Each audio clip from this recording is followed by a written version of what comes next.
আজকে আমি আপনাদেরকে আলু সোয়াবিন দিয়ে নিরামিষ চাউমিন বানিয়ে দেখাবো। আপনারা সম্পূর্ণ পুরো ভিডিওটা দেখুন প্রথম থেকে শেষ পর্যন্ত আমি কিভাবে আজকে চাউমিন বানাই।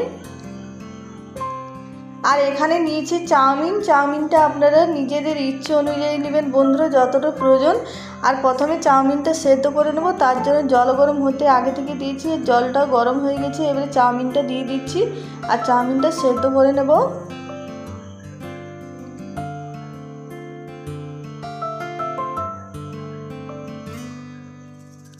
আর চাউমিনটা দেখুন খুব সুন্দর সেদ্ধ হয়ে গেছে। এবারে এটা ঠান্ডা জল দিয়ে ভালো করে ধুয়ে নেব।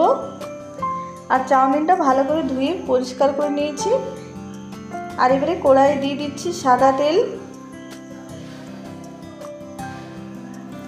আর তেল গরম হয়ে গেছে ভালো করে, এবারে দিয়ে দিচ্ছি সয়াবিন। আর সয়াবিনটা আগে ভালো করে গরম জলে ধুয়ে পরিষ্কার করে নিয়েছি। আর এবারে সয়াবিনটা খুব ভালো করে ভেজে নেব। এবারে সয়াবিনের মধ্যে দিয়ে দিচ্ছি পরিমাণ মতো নুন আর দিয়ে দেবো হলুদ গুঁড়ো।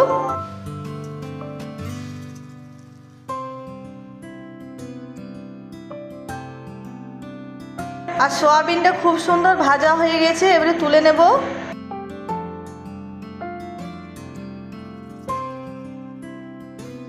আর সয়াবিনটা নামিয়ে নিলাম। এবারে ওই সয়াবিন ভাজার কড়াইয়ের মধ্যে আমি দিয়ে দিলাম আবার সাদা তেল আর দিয়ে দিলাম একটু সরষের তেল। আর তেল গরম হয়ে গেছে খুব ভালো করে, এর মধ্যে দিয়ে দিলাম গোটা জিরে, দিয়ে দিলাম একটা শুকনো লঙ্কা। আর এবারে দিয়ে দিচ্ছি এর মধ্যে আলু কুচি।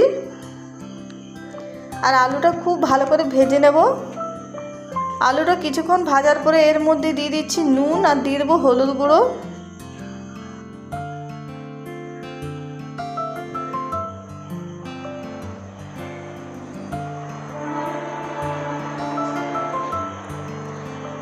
আর এবারে দিয়ে দিচ্ছি এর মধ্যে চেরা কাঁচা লঙ্কা, দিয়ে দিচ্ছি ক্যাপসিকাম কুচি।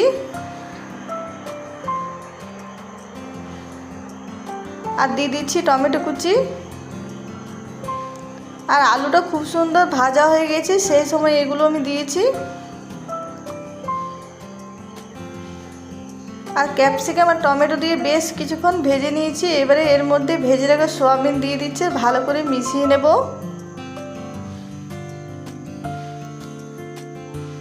আর এবারে এর মধ্যে দিয়ে দিচ্ছি টমেটো সস।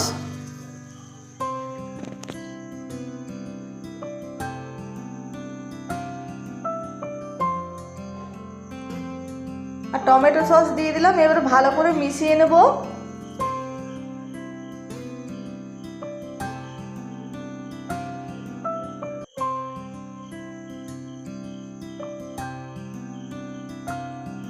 আর টমেটো সসটা দিয়ে খুব ভালো করে মিশিয়ে নিয়েছি। এবারে দিয়ে দিচ্ছি ধনেপাতা কুচি।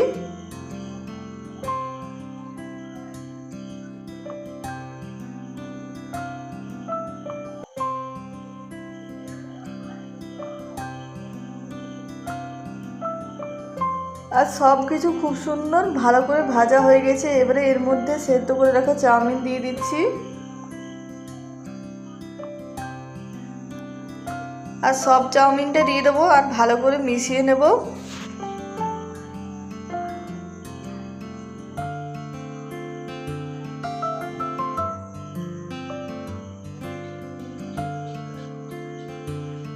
আর চাউমিনটা দেওয়ার পরে খুব ভালো করে মিশিয়ে নিয়েছি। এবারে চাউমিনের মধ্যে দিয়ে দিচ্ছি পরিমাণ মতো নুন আর দিয়ে দিচ্ছি এর মধ্যে পাস্তা মশলা আর দিয়ে দিচ্ছি ধনেপাতা কুচি। এবারে খুব ভালো করে মিশিয়ে চাউমিনটা বেশ কিছুক্ষণ ভেজে নেব। আর এবারে দিয়ে দিচ্ছি চিলি ফ্লেক্স।